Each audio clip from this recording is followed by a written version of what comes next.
और एक प्रश्न है इलेक्टोरल बॉन्ड का।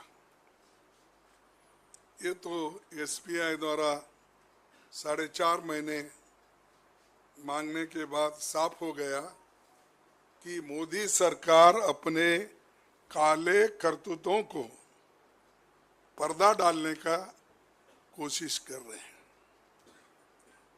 क्योंकि 4 महीने क्यों होना, आपके पास तो डाटा है और डाटा का मास्टरी आपने किया है और हर जगह बोलते हैं ये डाटा आने के बाद सब अंक संख्या सभी मिल जाते हैं और ये बहुत जल्दी ही मालूम हो जाता हर चीज का। क्या फिर निकालो ना भाई, 1-2 हज़ार लोग दिए होंगे बॉन्ड्स, 3 उतने लोगों की लिस्ट नहीं मिलती आपको,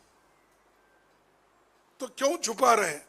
सुप्रीम कोर्ट बोल रहा है लेकिन आप एसबीआई को नहीं बोल सकते क्योंकि सिलेक्शन आप ही तो कर रहे हैं। सेंट्रल इलेक्शन कमेटी का सिलेक्शन आप ही का है, सीबीआई सिलेक्शन आप ही का है। अगर हम वहां जाके अपोजिशन लीडर अगर सजेशन भी देते, एक सजेशन नहीं सुनते, फिर बहुत से बार हम डिसेंट नोट देना पड़ता है। क्यों? कि सच उनके सामने रखे, फैक्ट्स भी रखे तो बाजू निकाल देते हैं। ठीक है, आप कैसे हैं रमेश जी, क्या है आपके राय? ठीक है, ठीक है, लिखो। ये मेरा अनुभव में बोल रहा हूँ, मैं भी 7-8 साल वो काम किया हूँ, तो ऐसा चलता है, सलाह मशूरा नहीं होता, या उन जिन कैंडिडेट को वो प्रपोज करते हैं उससे भी बेहतर कैंडिडेट है तो भी उसको नहीं लेते। ये अब इलेक्टोरल बॉन्ड का तो लिस्ट का पता चलेगा अगर जल्दी वो बहुत ही ऑनेस्ट है, सिंसियर है, किनके पास किनसे भी मदद अगर नहीं लिए और वो अपने आप प्रिंट करके बॉन्ड्स बना लिए हैं तो बात और है कि, लेकिन आज वो एसबीआई कह रही है कि जुलाई तक हम आपको बताएंगे सब चीजें। क्यों इतना टाइम लगता है? सबका लिस्ट है आपके पास, ये देखो लाखों में है, करोड़ों में है, तो बात और है। ये सिर्फ इन्हें गिने लोग दिए सो है, आप उसका लिस्ट इमीडिएटली कर सकते हो, तो वो नहीं करना चाहते क्योंकि इलेक्शन तक छुपाना चाहते हैं। फिर इलेक्शन के बाद क्या होगा वो देखेंगे, उनका ये है। और मीडिया रिपोर्ट से ये तो अब उजागर हो गया कि ईडी, सीबीआई, आईटी ये रेड डलवाकर किन किन के पास बॉन्ड लिए उनके नाम खुल जाएंगे, तो वो नहीं चाहते इसको उनके नाम खुलवाना।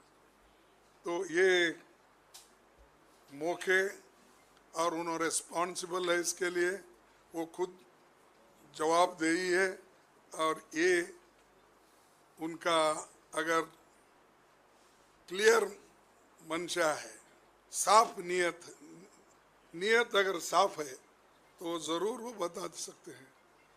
लेकिन ट्रांसपेरेंसी की बात करते हैं, करप्शन की बात करते हैं, अरे भाई पहले तुम तो खुल के आओ, तुम तो बता दो। वो नहीं बताएंगे, भाषण करते करते कितना फिरेंगे।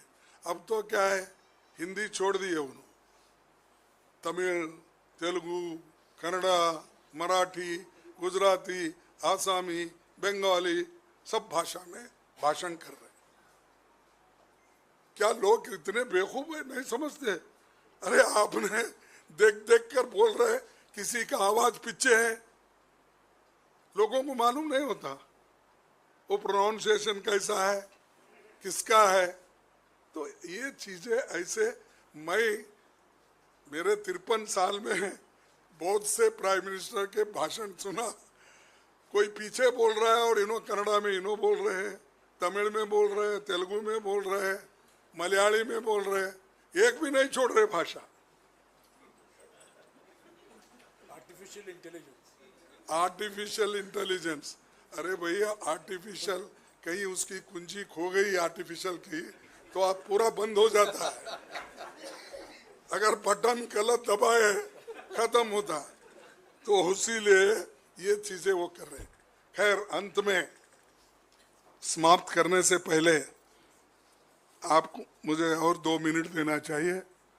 मैं आपका लूंगा, इसलिए लूंगा कि 25 नवंबर 1949 में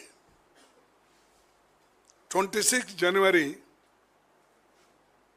जो कॉन्स्टिट्यूशन स्पीच बाबा साहब अम्बेडकर ने दी थी, उसका मैं कोट करता हूं, कॉन्स्टिट्यूंट असेंबली का। फिर बाद में उन्होंने जो कहा, वो उन्होंने ये कहा कि 26 जनवरी 1950 को भारत एक स्वतंत्र राष्ट्र होगा। उसकी स्वतंत्रता का भविष्य क्या है? क्या वो अपनी स्वतंत्रता बनाए रखेगा या उसे फिर से खो देगा?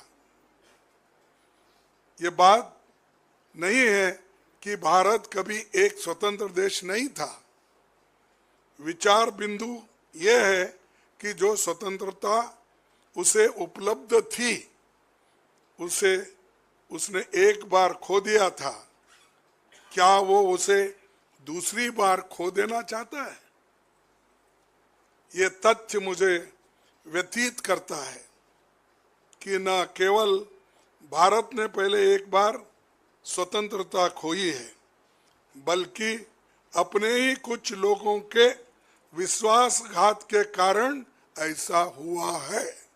ये भी कॉन्स्टिट्यूशन बदलने का, ये भी एक विश्वासघात है, लोगों को तोड़ने का, लोगों को अलग करने का।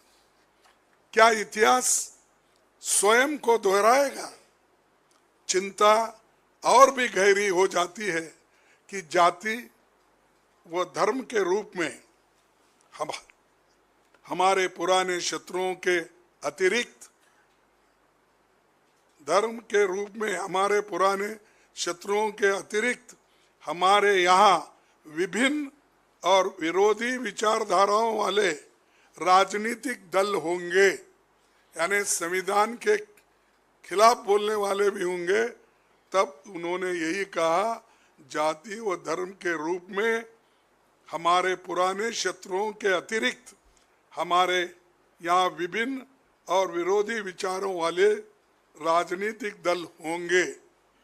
क्या भारतीय देश को अपने मताग्रहों से ऊपर रखेंगे?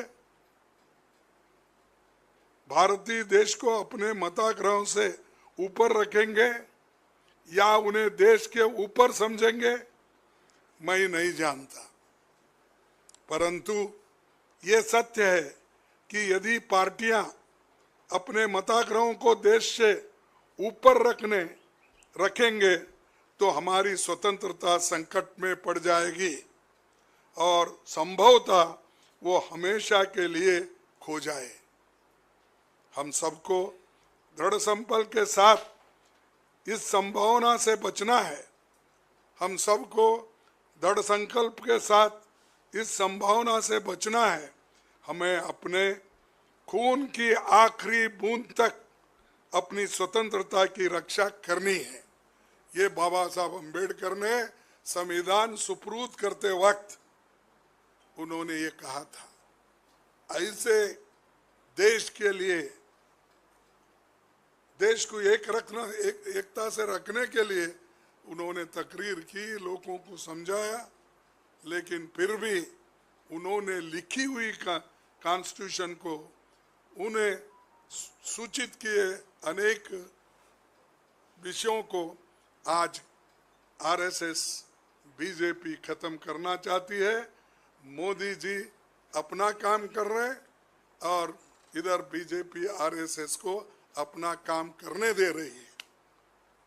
इसीलिए मैं कहूँगा इसका हम कंडम करते हैं। अगर कोई संविधान बदलने की कोशिश करेगा तो इस देश में पूरा बहुत बड़ा हंगामा होगा। मैं चाहता हूँ कि देश मिल के रहना है, मिल के रहेगा, एकता से रहेगा। हम सारे लोग कोशिश करेंगे कि डेमोक्रेसी को बचाने के लिए, संविधान को बचाने